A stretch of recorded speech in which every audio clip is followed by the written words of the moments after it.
Bismillahirrahmanirrahim. Allahumma salli wa sallim wa barik ala sayyidina Muhammadin amma ba'du. Alhamdulillah. Sebelum kita lanjut kajian kitab Qurratul Ain fi tashili wa takmilati li alfazi Fathul Mu'in.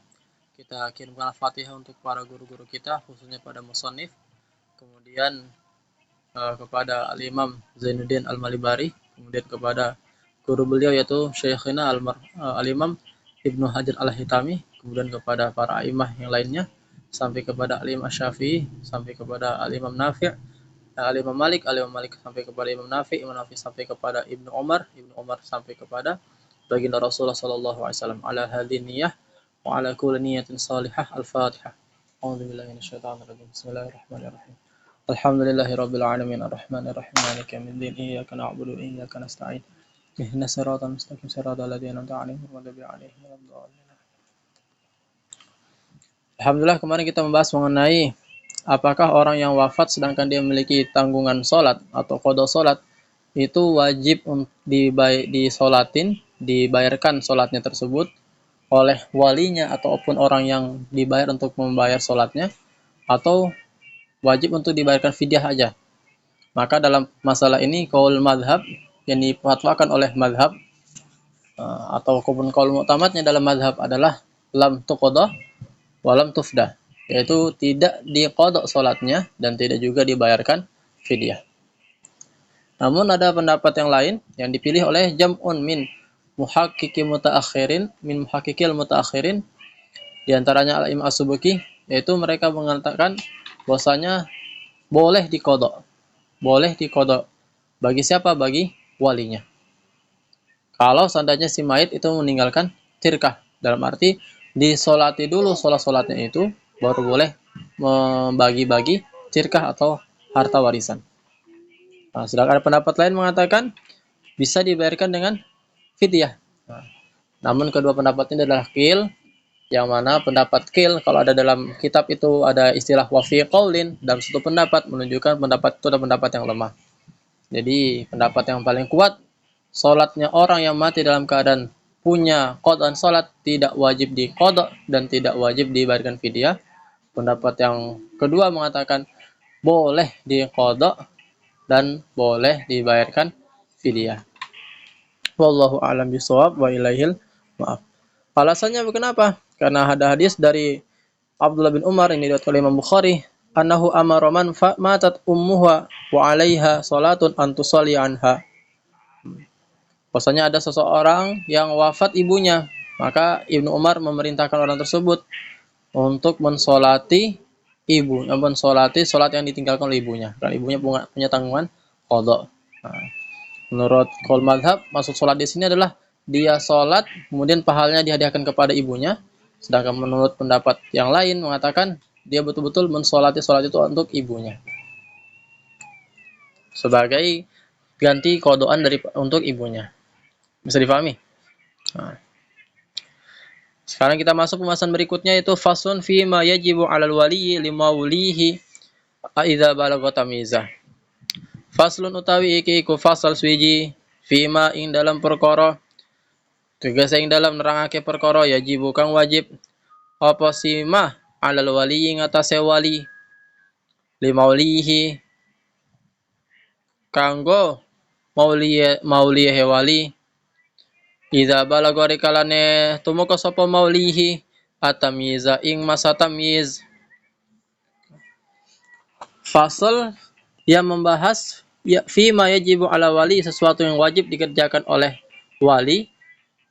Wali itu siapa? Wali itu adalah orang tua. Kalau orang tuanya udah wafat, maka kakek neneknya. Kalau kakek nenek nggak ada, maka paman bibinya, keluarganya, namanya wali. Khususnya dari jalur ayah laki-laki, kakek, paman, dan seterusnya. Li maulihi, untuk mauliyahnya. Mauliyahnya ini orang yang dijadikan anak walinya. Idza balagha tamyiza, apabila si anak tersebut sudah masuk usia tamyiz. Usia tamyiz itu berapa? Nanti akan dibahas di pembahasan berikutnya.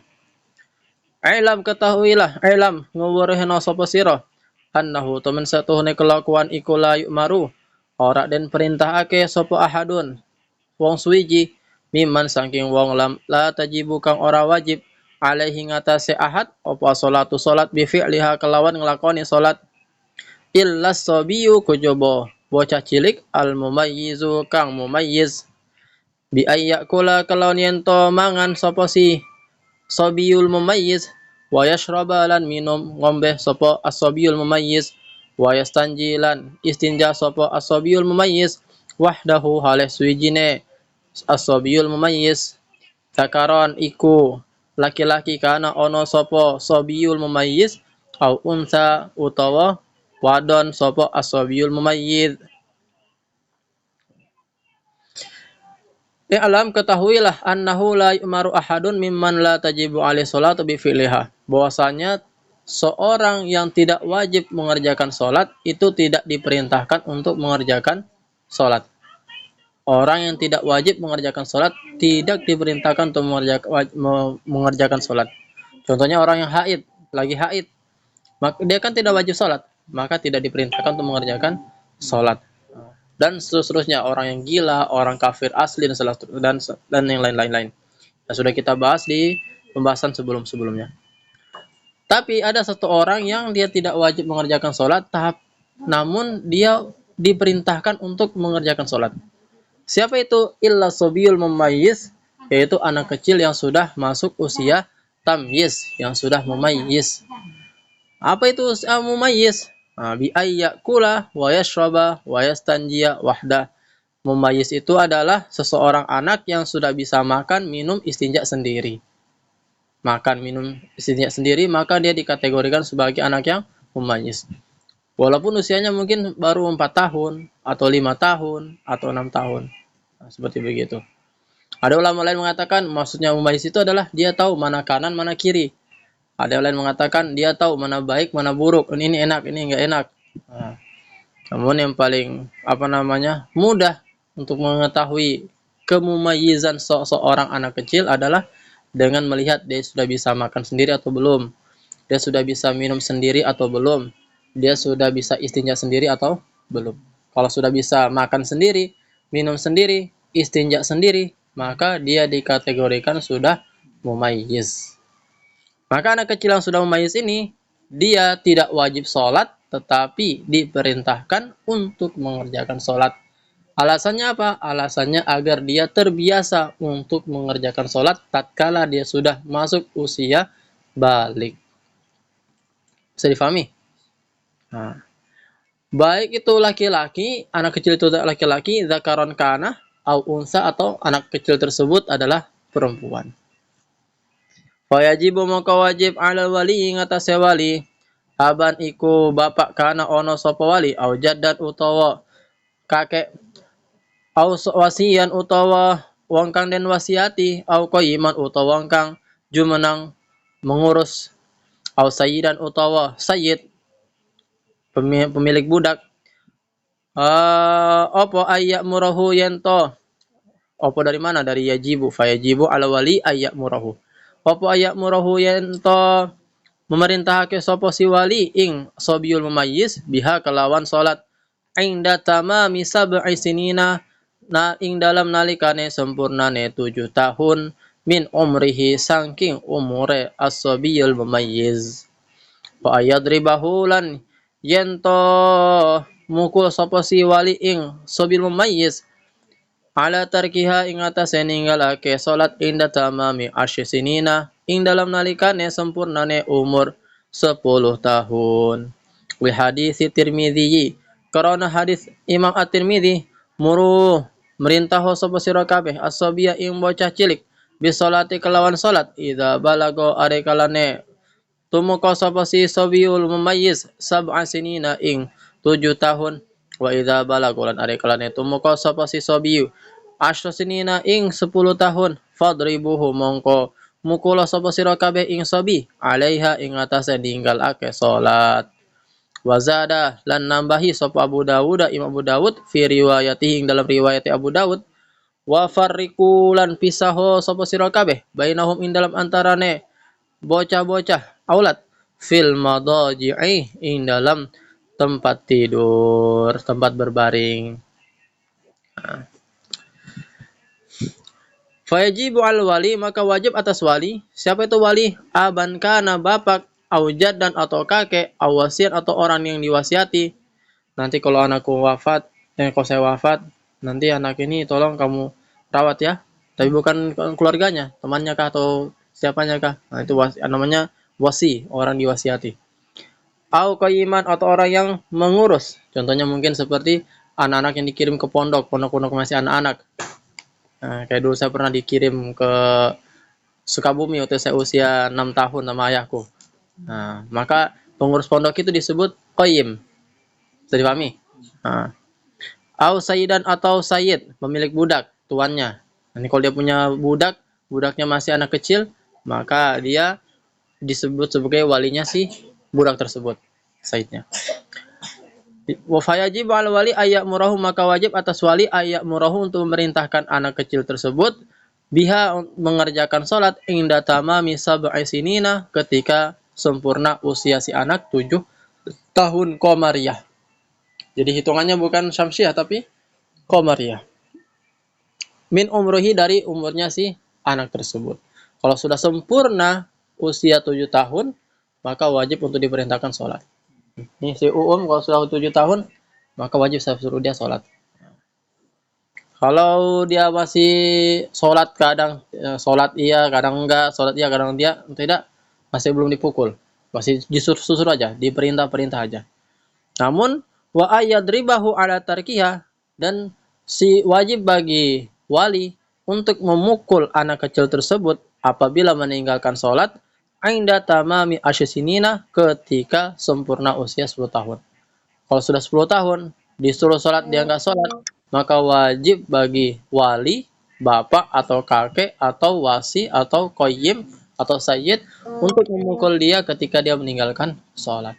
Tapi memukulnya itu bukan mukul sampai apa namanya bikin lecet-lecet gitu, enggak, tapi mukul sebagai pukulan kasih sayang, pukulan peringatan. Jangan sampai langsung dipukul patah-patah kayu segala macam, enggak. Malah nyiksa namanya.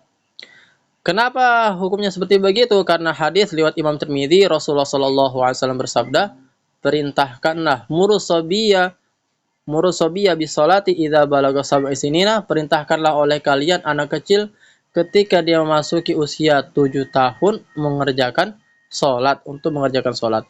Wa idza balaga asy sinina fadribuhu 'alaiha, kalau seandainya dia sudah sampai usia 10 tahun, maka pukullah dia kalau dia meninggalkan sholat. Jadi ini adalah perintah dari Nabi. Perintah untuk menyuruh mereka ketika berusia 7 tahun mengerjakan sholat, dan perintah untuk memukul mereka kalau mereka meninggalkan sholat ketika di usia 10 tahun. Nah, dan dalam riwayatnya Imam Abu Dawud ada tambahan, wazada Abu Dawud fi riwayatihi wa fariqu bainahum fil madaji', dan pisahkanlah mereka dari tempat berbaring, tempat tidur. Alias kalau sudah masuk usia 10 tahun, maka mereka diberikan kamar sendiri. Nah, ini bagi orang-orang yang mampu, punya rumah bisa dia bagi-bagi, ini kamarnya orang tua, ini kamarnya laki-laki, ini kamarnya perempuan, maka dipisah-pisah. Jangan sampai disatukan. Kamar laki-laki dan perempuan satu kamar enggak boleh. Nah, bukan kalau satu tempat tidur enggak boleh. Usahakan masing-masing punya. Artinya kita disuruh untuk cari duit baik-baik.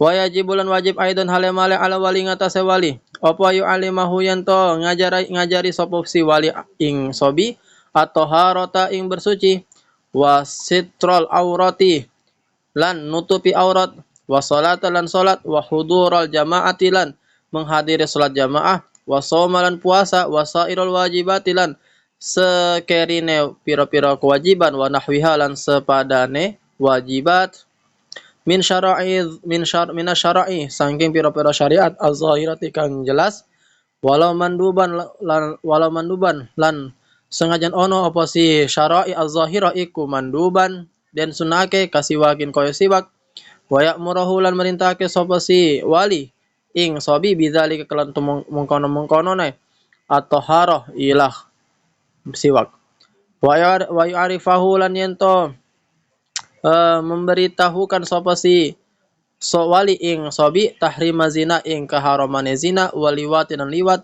wa syurbil khamri lan ngombe khamr wal kadhib lan dusta wa nahwiha lan sepadane zina liwat syurbil khamri lan kadhib minal muharramati saking pira-pira perkara kang den haramkan wa yanhahu lan nglarang sapa si wali ing sobi an dzalik saking mengkono-mengkonone zina liwat ilah.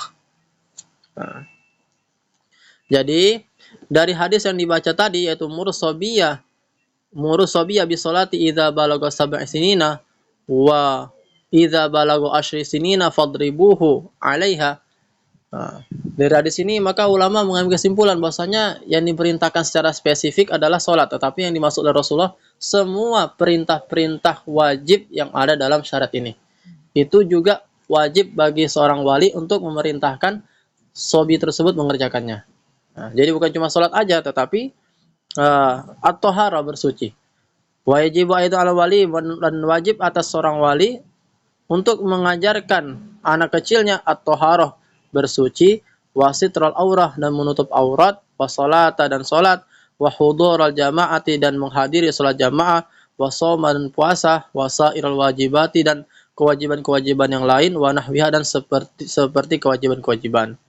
Maksudnya yang kesunahan-kesunahan. Minas syara'i dari syariat az-zahirat yang tampak, walau manduban walaupun syarat tersebut ada suatu hal yang mandub, suatu hal yang sunnah, kasiwakin seperti siwak, wa ya'murah bidzalik dan memerintahkan dia untuk mengerjakan itu semuanya. Bisa difahami? Jadi bukan cuma sholat tetapi bersuci. Nih wajib untuk diajarkan nih nak. Ini caranya bersuci. Gini caranya menutup aurat. Aurat itu apa? Ini aurat. Nah, ketika sholat bagaimana auratnya? Begini. Nah, kemudian kita sholatnya di masjid ya, jamaah di masjid.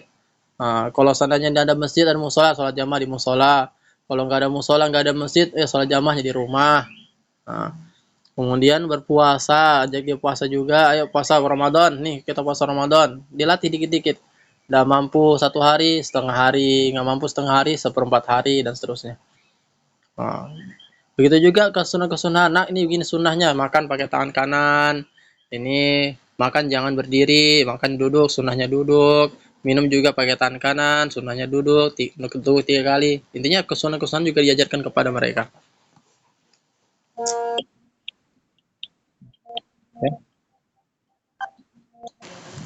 Wa ayyu arifahu dan wali wajib bagi seorang wali untuk mengenalkan si anak kecil tersebut tahrima zina, keharamannya zina. Nah, zina itu haram. Zina itu apa? Dijelaskan ini zina itu gini gini gini. Nah, kemudian waliwat dijelaskan juga keharamannya liwat. Liwat itu apa? Begini begini begini. Minum khamar, berdusta dan semuanya hal-hal yang diharamkan. Kita beritahu kepada anak-anak kita. Wayan hahu andalik selepas kita beritahu larang mereka untuk mengerjakan itu semuanya. Wallahu a'lam bishawab. Insyaallah cukup. Sampai sini pertanyaan? Mudah? Oke, kita tutup ya dengan baca tasbih kafaratul majelis. Subhanallah bihamdihi subhanaka wa bihamdika asyhadu an la ilaha illa anta astaghfiruka wa atubu ilaik. Assalamualaikum warahmatullahi wabarakatuh.